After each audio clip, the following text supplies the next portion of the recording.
Hi, my name is Felicia. I'm from the U.S. and I'm going to tell you a very interesting and very beautiful story about my life. These events changed my life. I went across the world to meet my soulmate. Where did I go, you ask? I went to the very dangerous country of Pakistan. If you enjoy my story, please subscribe to me. Let me begin my story. The name of my story is Felicia Loves Atif. She goes on the internet every morning to talk to him. When she sees that the love of her life is online, a smile comes over her face.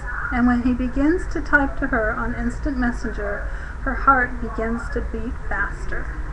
You could say that this is a typical internet relationship, but if you were to ask either of them, they would tell you, no, this is something very, very special, and that they truly love each other so much. If you were to watch them chat online or listen to them on the phone, there is no doubt that you would agree. Felicia and Atif truly love each other so much. Perhaps someday they will let you into their beautiful world. How did this start? How do you know that you love each other if you have never met face to face? Please, let me explain. Let me start with Felicia's story.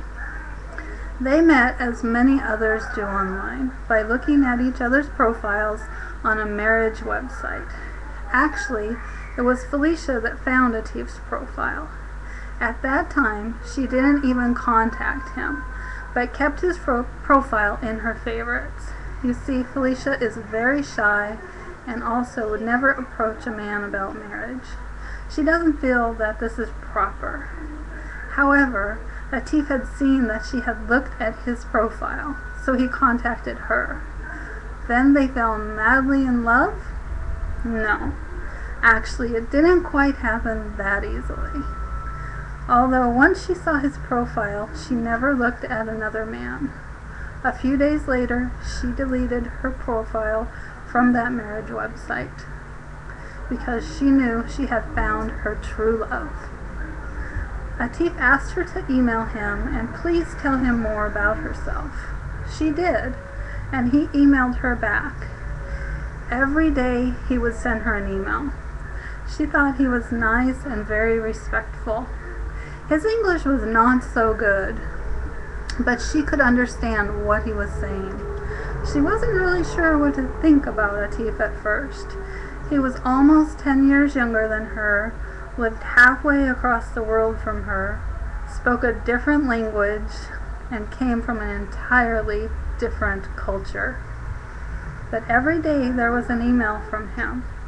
Her heart fluttered when she would see that he had sent her an email, and she was so excited to read each one.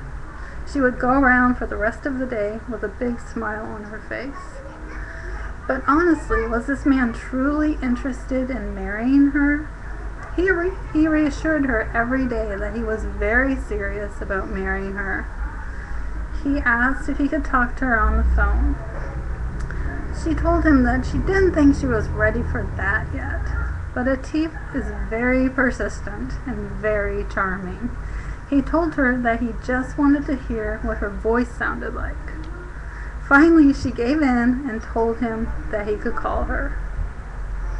I remember that first conversation vividly.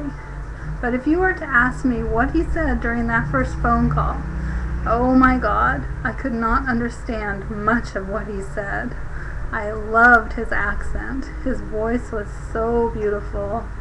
I understood him say, "How are you?" at the beginning of our call, and at the end of the call, him telling me that he would call me back in a few hours. Apart from that, I could not understand a word. I said okay a lot, and so he wouldn't know I couldn't understand a word he was saying. When he called back a few hours later, he put his uncle on the phone to talk to me. His uncle said, "Atif is a very nice man and is very serious about marrying you. Are you serious about marrying him? If you are, I will buy him a ticket to come to the U.S. and meet you. I'm thinking, oh my God, I just met this man 4 days ago. Do things like this really happen? You expect me to marry a man I just met? So I told his uncle, I like Atif very much, but I do have some questions, and I would like to talk with him some more. Obviously, this is a huge cultural difference. What am I getting myself into? So that day I spent hours on the internet talking with Atif, asking him a million questions about our life if we were married. Where would we live? Do you want to live in Pakistan? Do you want to live in the US?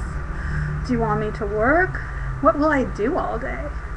Do you want to have children? What about money? What about finances? So many questions about what life is like in Pakistan. Oh, I'm certain that Atif was so tired of all my questions, but he answered all of them with such patience. I would have to say that this was the day I knew that I loved him. The next day, I removed my profile from that marriage website. Ever since that day, Atif and I have chatted on the internet every day.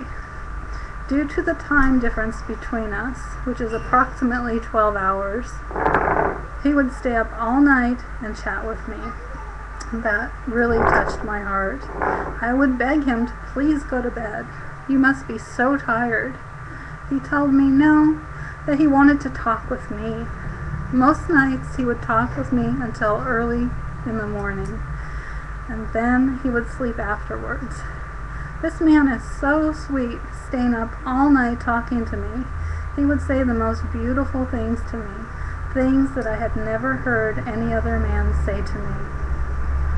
He would always say how beautiful I am, how much he loved me. He was very romantic. To this day, when I hear his voice on the phone, my heart melts. So at some point, I decided that I was going to go to Pakistan. And I will continue the rest of my story in part 2. Thank you for watching. Please subscribe to my channel.